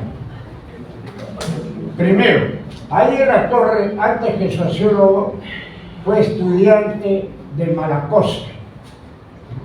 Mayakovsky fue el gran antropólogo inglés del funcionalismo. Y en las cartas que yo he leído de Víctor Raúl, él señala que el segundo seminario más importante que él tuvo fue el de economía. Y el tercero fue el de pensamiento político. De tal manera de que en su formación comienza siendo antropólogo. ¿Por qué hago esta remarcación? Por algo fundamental. Porque él conoció las características de la sociedad peruana antes de irse a Inglaterra. Pero en Inglaterra tuvo la oportunidad teóricamente de comprender más lo que a él le comenzaron a plantear las diferencias y las desigualdades. Personalmente, en las conversaciones que yo he tenido con Víctor Raúl, una vez me dijo: para entender al Perú no hay que olvidarse de los Andes. Y los Andes nos presentan a nosotros el problema social más gravitante. En aquellos años todavía no se entendía la Amazonía. Pero eso nos señala que hay desigualdad. Hablar de clase media no es hablar de que vamos a hacer todo clase media, eso es un optimismo irrealizable. Quienes conocemos Europa sabemos que con toda su tecnología, Europa tiene esas desigualdades. La igualdad es un sueño, no existe. No hay igualdad en ninguna sociedad del mundo. Todas son desiguales. Y la desigualdad existe en China, existe en Suecia, existe en México, en Argentina, más que en un sitio ahora, y en Perú. De tal manera de que querer plantear de irnos hacia un partido de clase media, eso está bien para el social cristianismo, la democracia cristiana, pero el APRA es producto de un análisis que hay en la torre que hace enfrente. Y yo le voy a leer acá un último ensayo de Patricia Funes, que dice lo siguiente, brevemente: la propuesta política del APRA puede concentrarse en 3 ejes: Estado antiimperialista, discutido, democracia funcional y frente de trabajadores manuales e intelectuales. Y señala el libro: la metamorfosis del APRA en PAP enriquece a la vez que retasea sus propuestas originales, porque de los 5 puntos que son generales para ella, lo importante es tener una lectura de lo que no se ha hecho. ¿Qué es lo que no se ha hecho? Leer correctamente y analizar el proyecto de gobierno, el plan de gobierno que presenta el APRA. Eso es lo fundamental. A través de ese análisis nosotros podemos saber cuál es la propuesta, la agenda social. Enrique está hablando de una agenda social. Entonces, ¿cuál es la agenda social ahora? ¿Vamos a hacer un partido que aspire a hacer clase media? No, pues eso es equivocado. Por otro lado, Gramsci no es leído por ahí en la torre en esa época. Los cuadernos de la cárcel, los cuadernos de cárcel, que yo tengo algunos tomos, no todos, o Ordine Honor, que es la revista, no son leídos por ahí en la torre ahí. Puede haber coincidencias, pero de ninguna manera es producto de una lectura ni de uno ni de otro. De Gramsci lo que podemos tomar es algo que yo relato desde hace mucho tiempo. Y lo que acá los compañeros en diferentes lenguajes lo han dicho: falta el intelectual orgánico. No, eso sí, hay que ser intelectuales orgánicos del APRA, pero plantear que somos un partido que va a ir hacia ser una clase media es una aspiración muy idealista, pero el APRA no puede dejar de entender las desigualdades y que el mundo campesino son, la compañera Valdivia hablaba de los 3 idiomas más grandes, pero hay 46 y hay que empezar a entender algo más. Acaba por el sistema de tercera dimensión de descubrirse en Ecuador sociedades de 2500 años. ¿En dónde? En la selva. Pero en la selva que da por Paraguay y Brasil también lo han hecho. Entonces la pregunta es: ¿qué lenguas hablamos? ¿Qué cultura tenemos? Somos una realidad diferente a la europea. Por eso el espacio-tiempo histórico tiene una vigencia enorme. El término de las ciencias sociales contemporáneas, ¿qué es el espacio-tiempo histórico? No es sino lo que los franceses llaman la especificité, la especificidad. Eso es lo grande. Entonces, cuando la compañera María Inés Valdivia presenta toda una serie de elementos que hay que plantearlo como agenda social, o Carlos Pando, yo creo que por ahí tenemos que ir. Los que nos consideramos profesionales o intelectuales orgánicos debemos analizar la sociedad peruana actualmente, ¿no? Para poder ser la alternativa de cambio social. porque no se trata de aspirar solamente, sino de ser realistas, tener la documentación respectiva y decir, pues bien, nosotros vamos a hacer el cambio porque estamos adelantando. Compañero Arenas, que es muy amigo o que trabaja con el sector de la minería, sabrá pues de que los mineros no piensan sino como mineros, pero no piensan democráticamente en el país y siempre tendrán la desigualdad.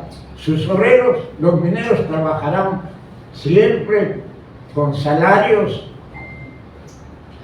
y remuneraciones que no tienen los alcances que ganan en otros países, ¿no? De tal manera de que el aprismo en estos 100 años tiene que revitalizarse. Sus 5 puntos son geniales. Ahora, la democracia interna sí es importante. Aquí hay muchos compañeros que han hablado sobre los dirigentes. Bueno, los dirigentes pasan, pero el espíritu de crítica y de análisis y de proyectar este partido es el diálogo. Y no piensen en un congreso ideológico. Por votación no se cambia la ideología, sino por debate y de intercambio de ideas. Y me extendí un poco, pero disculpe, compañeros. Bien. Vamos a poner el mismo orden del inicio de la exposición. Por 7 minutos la segunda intervención de cada uno de nuestros expositores. Adelante, Iván Arenas, por 7 minutos. Disculpe si de verdad decimos, probablemente no se me entendió, pero yo nunca he dicho que haya delator. Sin micrófono mejor. Yo nunca he dicho que haya delator ni Gramsci hayan bebido uno del otro, nunca he dicho. Yo no he encontrado en ninguna bibliografía que ambos hayan leído, no he encontrado. Son cosas absolutamente distintas, yo nunca lo he dicho. Nunca he dicho que el partido de Prisa debe ser un partido de clase media, no sé quién habrá dicho. Por lo menos lo he dicho yo. Digo que el partido debe representar los nuevos sectores, que son distintos. Ahí de la Torre habrá un partido de frente, se diferencia de Lenin habrá un partido de clase, ahí de la Torre habrá un partido de frente, productores. No habló un partido de... Y finalmente, nosotros somos un partido de la razón. Nosotros somos un partido de la razón. Entiendan, por favor. Discúlpenme, de verdad, los intelectuales orgánicos del partido tienen que entender que somos un partido de la razón. No somos un partido posmoderno, somos un partido de la igualdad, de la libertad y la fraternidad. Somos nuestra marsellesa. ¿Es heredera de qué? ¿De la revolución de Lenin? Es la revolución de 1789, con la primera constitución, 1791, la constitución francesa. Nosotros somos un partido de la razón. Y los jacobinos igualaron. El tercer estado igualó, no hay partido. En la famosa batalla de, no recuerdo, lo narra dice, nosotros no somos, aquí nadie obedece, no me acuerdo pero hay una parte en la batalla de, no me acuerdo, un conde, viva la nación francesa, ya no es viva el rey, viva la nación francesa. Nosotros somos un partido de la razón, no somos un partido postmoderno, no somos de izquierda indefinida, no somos de la izquierda de Verónica Mendoza, no somos eso, nosotros somos un partido de la razón, somos el partido de la igualdad, de la libertad y de la fraternidad, somos ese partido. Somos herederos de la tradición de la revolución jacobina que igualó a todos. ¿No vieron? Ernest Renan dijo, no hay ni bretones, no hay ni tal, no hay ni franceses. No, todos somos franceses. Que me salgan ahora que en el APRA nosotros somos 54 lenguas, 46 lenguas, eso no existe. Es iluminismo, absolutamente. Iluminismo alemán, el cual Marx refutó y hay de la Torre, heredero de la tradición marxista, refuta de Marx. Porque somos la negación de la negación. O sea, no me van a venir, somos un partido de la razón, no somos un partido postmoderno. El partido postmoderno, déjenlo a Podemos de Pablo Iglesias, a las izquierdas de allá, a la autodeterminación luterana, Nosotros no tenemos nada que ver con esa autodeterminación. No somos nosotros. Nosotros no somos la autodeterminación y nosotros no somos un partido indefinido, somos un partido definido, por eso tenemos un Estado antiimperialista. Nosotros tenemos una teoría del imperio, una teoría imperial contra el imperio, no contra el imperio necesariamente, sino poniéndole evidentemente una teoría nueva sobre el imperialismo. No había una teoría nueva, nosotros propusimos una teoría nueva del imperialismo. Somos un partido de la razón, no somos un partido de la sin razón. Somos un partido de la nación política, no somos un partido de las 54 naciones, no somos un partido de los ayánicos, no somos un partido. En la Constitución Política de 1824, en la misma proclamación de la independencia, somos peruanos, aquí no hay mapuches, no hay tal, no, esas cosas dejan para la izquierda de Boric, para ese tipo de izquierda. Nosotros somos la izquierda definida, somos la izquierda tradicional de las raíces hegelianas marxistas, y somos además la negación del marxismo. Nosotros somos superiores, cuando heroicamente, no, yo quisiera tener una reunión con Guido Bello, que alguien que he hecho. Nosotros no somos eso, no somos. Somos el mestizaje, nosotros somos distintos a ellos.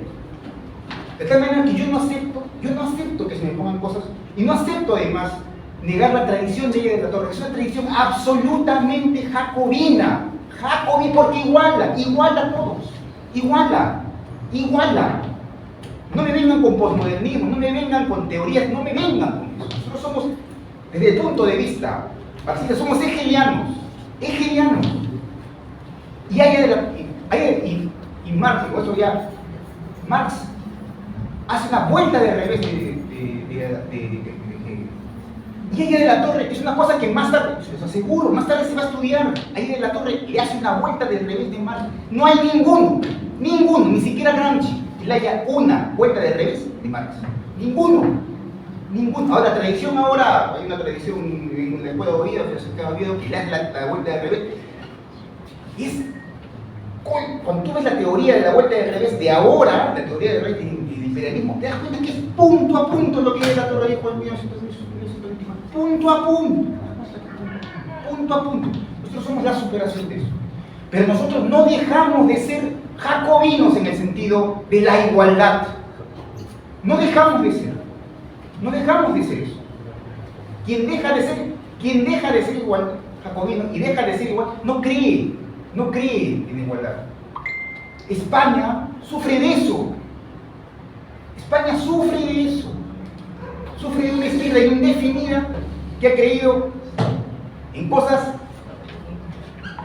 preestatales. Tradición básica. ¿Saben lo que decían los jacobinos? ¿Saben lo que decían con los patuas? Los ponían en un barco, les ponían y les tiraban dinamitas, bombas, porque creían en la igualdad no hay castas, no hay que tú hables tal, no, todos somos franceses en Francia y se habla tal. ¿Eso borra la multiculturalidad? No lo borra, en absoluto. ¿Acaso tú le vas a dejar hacer los nacionalistas? Por favor, eso es absolutamente todo. ¿Acaso tú vas a quedar aymaras, no dejen de hablar aymara? Por favor, pero todos somos peruanos. ¿Por qué le digo esto? Porque yo conversaba con Neira hace mucho tiempo, estoy en Chile. Y Neira me dijo una vez, yo lo que veo en los próximos 30 años es la desintegración de Estados nacionales en pequeñas particularidades identitarias que no tienen que ver nada con la tradición marxista. Nada, no tienen que ver nada. Es iluminismo. ¿Saben quién? Y con esto termino. ¿Saben quién proclamaba la autodeterminación como estado de cultura? Era Rosenberg. ¿Quién era Rosenberg? El filósofo de cabecera de Hitler. Porque eso venía de la tradición. Marx tiene un libro contra la ideología alemana. Eso viene, básicamente, de la tradición iluminista. Hay un libro de Herbert, el padre de la tradición. Habla, sí, Fichte, habla de la tradición del estado de la cultura. No existe un estado de bienestar, un estado que reserve la cultura. Eso es lo que quieren hacer los mapuches. Cuando hablan de 2, 3, 4 tipos de justicia, quieren reservarse ellos. Eso es lo que hace, ¿saben quién? Antauro Humala. Antauro Humala de la raza cobriza. Imagínense cómo Frente de la Torre, que es heredero de la tradición jacobina, heredero de la libertad, heredero de la fraternidad, heredero de la igualdad. ¿Cómo es posible que frente a él le vayan a hablar de la raza jacobina, de la raza, perdón, cobriza? Y que haya un Estado cobrizo, un Estado que defienda la raza cobriza. ¿Qué se ha visto eso? Eso no es apellido. No defiendo eso, no defiendo, nunca voy a defender eso. Yo defiendo la más pura tradición del aprismo. Frente al posmodernismo que nos está llevando a la sin razón, a la locura de la sin razón, porque lo que estamos viviendo es la autodeterminación. Cada quien, eso es liberalismo extremo, eso es puro liberalismo. Liberalismo, quien quiera sentirse que yo me siento un caballo, eso es autodeterminación. Eso empieza con Lutero, que es quien funda el occidente protestante luterano. Eso no tiene que ver nada con nuestra tradición, y lo dicen las tradiciones marxistas. Entonces, para finalmente terminar, yo rescato a Aya de la Torre, el Aya de la Torre que cree en la razón, en la ciencia, fundamentalmente. El compañero lo ha hablado muy bien, la teoría de la relatividad lo ha hablado, en la ciencia, por Dios, la ciencia, que cree en la igualdad. En la igualdad. No quiero que mañana más tarde me salga una nación aymara. Increíble. ¿Dónde se ha visto una nación aymara por nación política? Puede haber una nación étnica, evidentemente, nadie lo niega. Pero una nación política de aymaras, ¿dónde se ha visto eso? Si somos en la Constitución iguales a todos. La Constitución es la Constitución.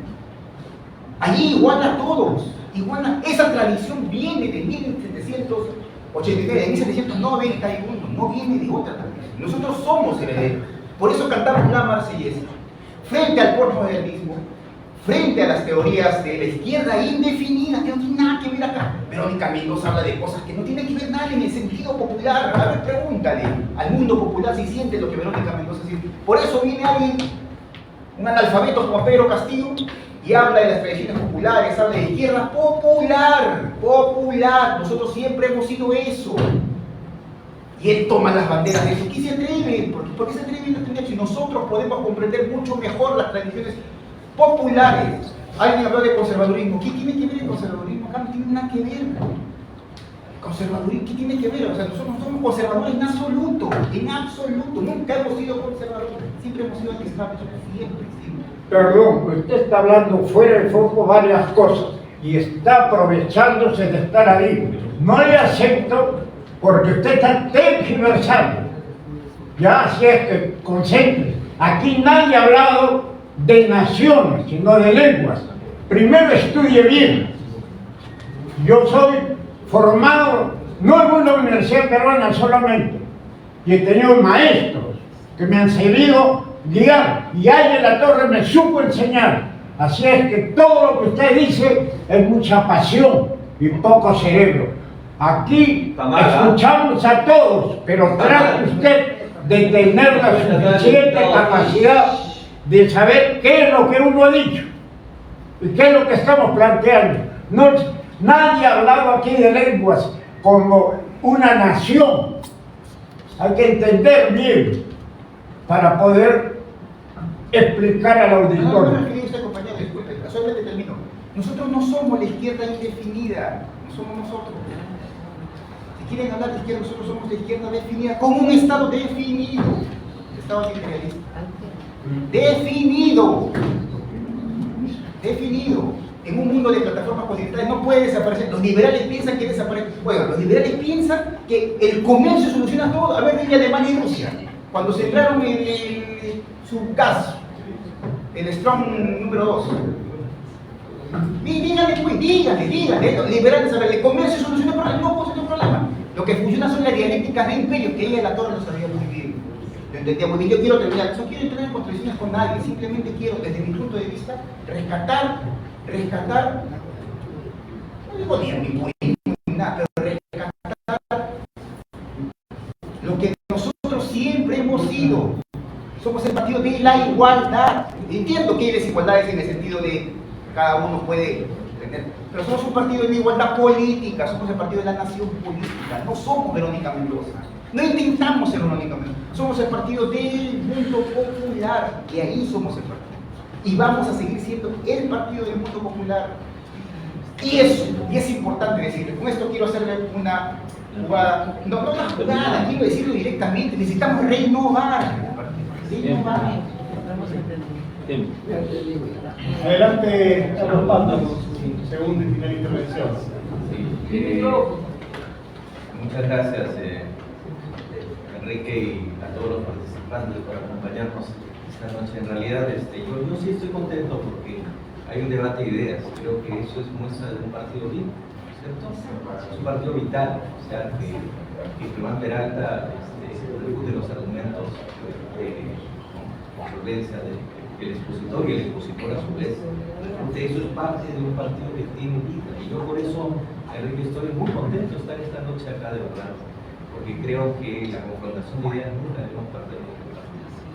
Y yo en esa línea voy a dejar mi discurso inicial de lectura de vigencia de necesidad del partido, de la perspectiva programática, para entrar un poco en el debate que se está animando esta noche. Y yo voy a introducir lo siguiente, el tema de aprismo y partido, ¿cierto? Yo he venido sosteniendo en varias oportunidades que lamentablemente el partido actual, la dirigencia actual del partido, que ha venido el partido, no representa el aprismo en su mayor, en su más grande dimensión. Y lo voy a tratar de sustentar. Yo creo que el aprismo trasciende a la coyuntura actual del partido, que está en absoluta crisis, ¿no es cierto? El partido en los últimos 10 años, ¿no es cierto?, desde que terminó el gobierno del presidente García, hemos asistido a una serie de derrotas electorales, a malas dirigencias, que lamentablemente nos han conducido a la situación en la que estamos. Si usted hace una encuesta, ¿no es cierto?, política, las encuestas políticas de opinión pública, y le preguntan cuál es la posición política del APRA, lo único que hay es, ¿no es cierto? Si el partido está defendiendo en las marchas la Constitución del 93, ¿cierto?, si el partido está defendiendo el Estado neoliberal construido por Fujimori en el siglo XXI, entonces hay sin duda un problema de ubicación política muy serio en lo que ha significado la imagen del partido. Por eso es importante este espacio, por eso es importante lo que Valderrama y otros están construyendo en el intento de tener una agenda social para el partido, una agenda política. Entonces yo creo que el partido, las ideas del aprismo están más allá de la estructura partidaria. Y yo creo que el aprismo está en realidad en sus organizaciones de base, está en los universitarios que hacen política, llámese ARI o otros frentes, está en los sindicatos, está en las organizaciones microempresariales, como también el sindicato celebrado hace un rato. Yo creo que por ahí está la reconstrucción del aprismo como ideología política. Y naturalmente la renovación del partido. A ese tema no voy a entrar, no es el motivo de la charla. Yo quería, en una segunda intento de respuesta a lo que han preguntado los compañeros, decir que sí, yo coincido en la necesidad de actualizar algunas de nuestras nociones orgánicas, particularmente la de frente única. O sea, cuando Aya de la Torre brillantemente diagnosticó, y en eso han sido agudos tanto Germán como Iván Arenas, cuando Aya de la Torre diagnosticó el Perú en los años 30, identificó que había que formar un frente único que incorporaba a los campesinos, a los obreros y a las clases medias, ¿no es cierto? El Perú era un país distinto, un país con un 80% de ruralidad y un 20% de urbanidad, vale decir, el 80% de peruanos vivían en el campo y eran campesinos adscritos a regímenes hacendarios, y un 20% vivían en las ciudades y eran empleados o eran obreros, además del sector burocrático y oligarca. Bueno, de esa fecha a ahora, ¿no es cierto?, mucho ha transcurrido, pero el gran hecho social del Perú del siglo XX, sin duda, ha sido la migración. Entonces, esa evolución de 80-20 se invirtió y ahora tenemos, ¿no es cierto?, un país fundamentalmente urbano, las grandes ciudades, de costa y de centro. Bueno, ¿cómo responde el aprismo a ese nuevo escenario de sociedad? Porque además determina nuevos actores sociales. Decíamos más temprano, la reforma agraria de Velasco, ¿no es cierto? Mal que bien, ¿no es cierto?, generó indirectamente luego la cooperativización de las principales haciendas de la costa y las sociedades agrícolas de interés social en la ciudad. Finalmente determinó un proceso de parcelación, vale decir, de titulación de pequeñas propiedades agrícolas. ¿Cuántas pequeñas propiedades agrícolas hay en el Perú según el último censo agropecuario? Más de 1 millón. Más de 1 millón de pequeños propietarios agrícolas. ¿Representan a cuántas familias? Multiplican por 5, por lo menos a 5 millones de personas que están en el mundo agrario, familias pequeñas propietarias. Si eso le sumamos el mundo de la pequeña empresa, el mundo urbano, los que emigraron, los que no se quedaron en el campo, los que vinimos a la ciudad, nuestras familias que vinieron a la ciudad en diferentes etapas, tanto las pequeñas policías provincianas como después la gran migración campo-ciudad masiva, ¿no es cierto?, de los propios campesinos pre y post reforma agraria, que constituyeron en la ciudad, ¿no es cierto?, la nueva ciudad, ¿no es cierto?, la construcción de su propia habitación con la construcción en los barrios periféricos, antes llamados pueblos jóvenes, hoy conos o las zonas de Lima Norte, Lima Este, etc. Y construyeron su propia economía, que se transformó, algunos dirán informalidad, yo prefiero llamar intentos pequeñas empresas. Todos esos nuevos actores sociales son un reto para el mundo. Y en eso sí coincido con Iván Arenas. El gran llamado a interpretar y representar a esos sectores es el aprismo. Yo creo que sí tenemos las condiciones, ¿no es cierto?, con un aprismo renovado, un partido renovado, a ser los representantes legítimos de estos sectores, y en eso coincido con Iván, y no la izquierda cambiar o la izquierda radical, más que de Castillo de Cerrón.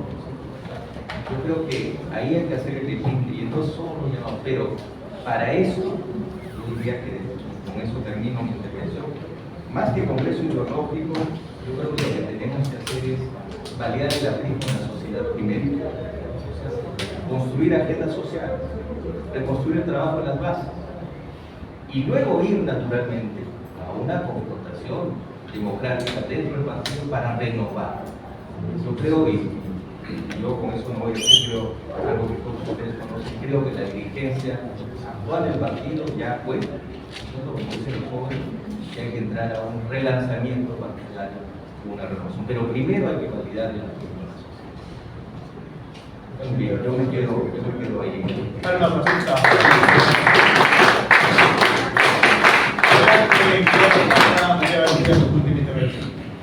gracias. Muy contenta de participar en este evento, porque yo me siento plenamente democrática.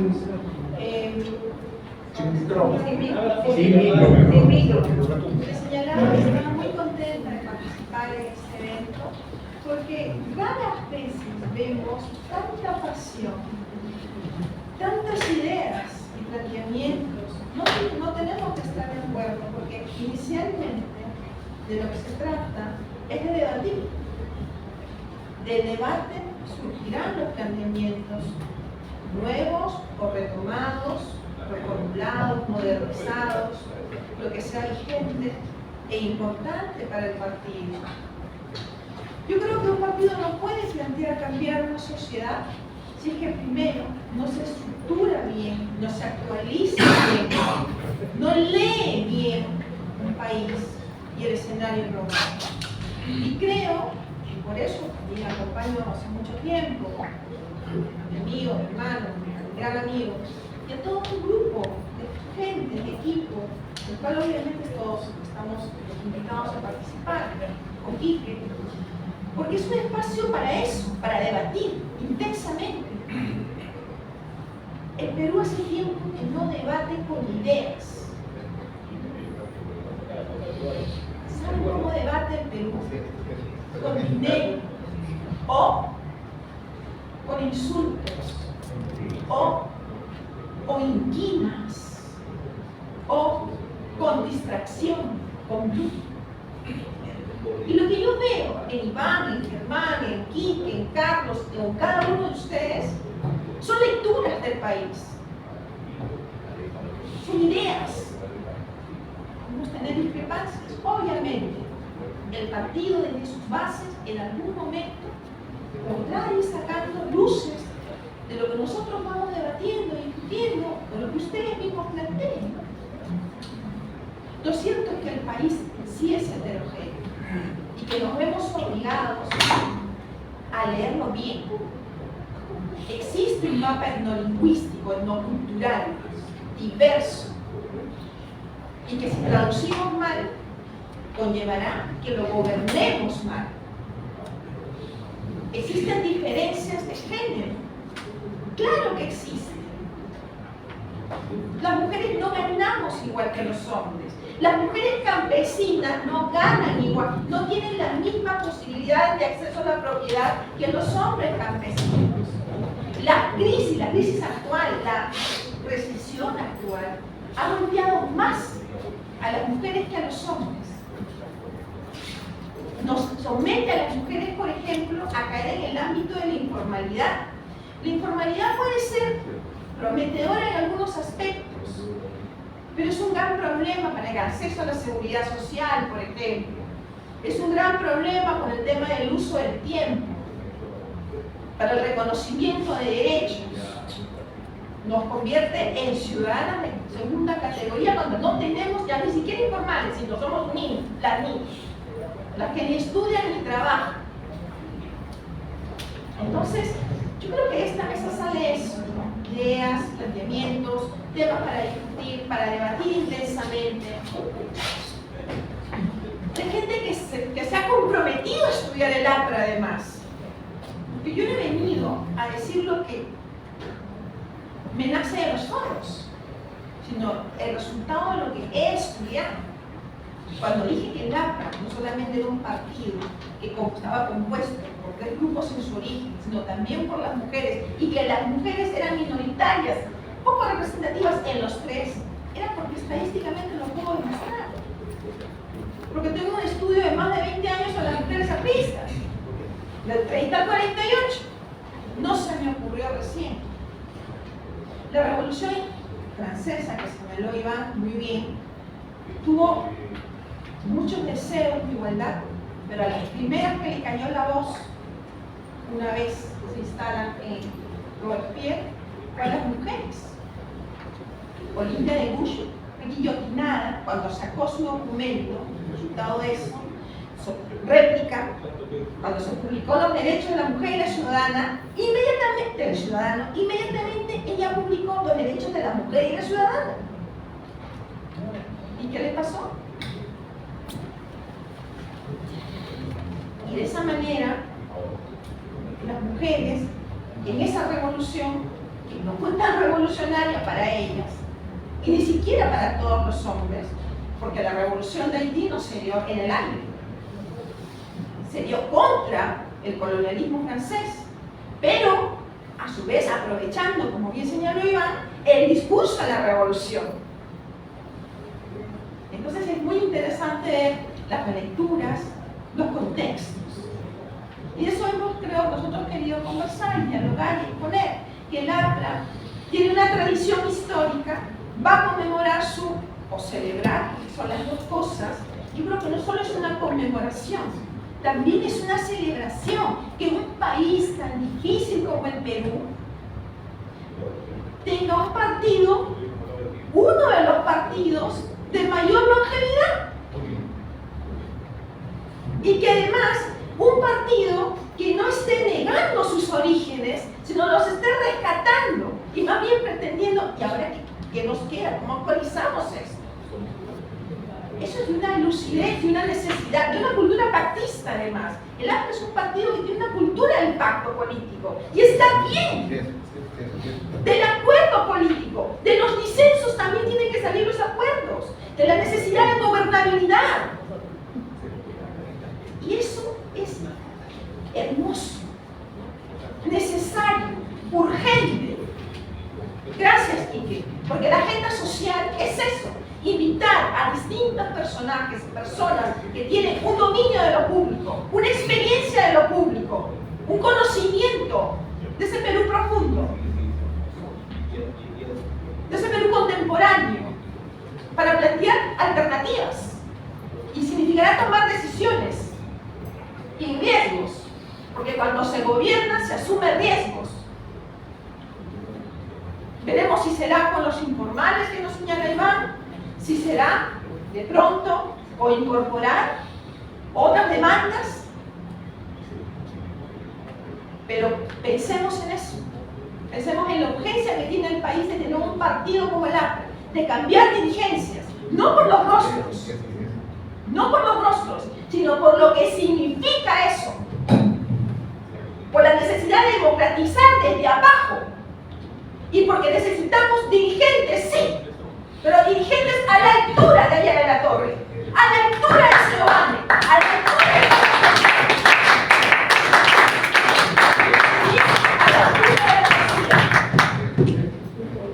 de estadistas. Eso es lo que necesitamos, hombres o mujeres, estadistas.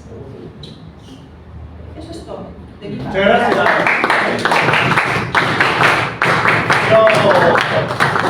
Saludar con un efusivo aplauso. Además, creo que es una de las sesiones, quizás la sesión más estimulante en términos intelectuales que hemos tenido. Y esto es posible no solamente gracias a la participación de los expositores, de los que vienen a escuchar y a intervenir, sino también de nuestro querido anfitrión, Fernando Lindo, para que le pido un fuerte aplauso.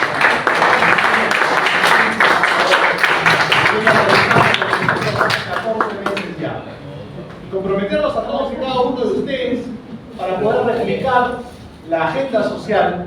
Los invito el 31 de enero, va a realizarse la primera sesión especial del año, la que es fuera de Miraflores, siempre una vez al mes. Va a ser en esta ocasión en La Molina. El tema va a ser seguridad ciudadana. Y los animo a que organicemos Carmen en Sevilla, organicemos Juliano en Chorrillos, organicemos en el Callao, nos materialicemos ya, organicemos seguramente en las demás bases y distritos, de repente en Comas podemos estar también, podemos estar seguramente en Puente Piedra, que diga José Reyes, secretario general de Puente Piedra. En Lince hemos estado con Vizcarra, hay que volver pronto también, en Independencia con Inton, y en todas sus bases estoy seguro que podemos organizar conferencias para orientar. Y sobre todo creo que en esta etapa hay que pasar de la elaboración o de las perspectivas a aterrizar algunas cosas concretas. Y aprovecho que está por ejemplo aquí John Romero, porque creo que es importante que esto se empiece a descentralizar. Podemos de repente ir a Huánuco pronto. Creo que es importante ya llevarlo a un punto de diálogo social. Está viniendo unos días Javier Bernal, que además de ser un referente del turismo en Puno, está ahora de dirigente nacional de la Federación de Pequeños Mineros. Van a hacer una marcha el 23 o 22, el 22. Y una sesión de la agenda social impulsada por el APRA en la región Puno puede ser un diálogo social para la pequeña minería, por ejemplo. Lo mismo podemos hacer en Arequipa con los productores de Valle de Majes, por ejemplo. En fin, ya salgamos ya poco a poco este año de las 4 paredes del partido y empecemos a hacer diálogos sociales directos con el tejido social. El presidente, y yo valoro mucho realmente el reconocimiento que le hace María Valdivia a Alan García, y justamente esto me viene a colación, porque Alan, ustedes recordarán, yo que estaba muy joven, no participé de eso operativamente, pero lo supe, organizaba Conversando con el Pueblo, Conversando con el Perú, y era básicamente una reunión con dirigentes sociales hablando de los problemas locales. Hace años el partido no lo hace, creo que hay que empezar a hacerlo. Muchas gracias por estar presentes.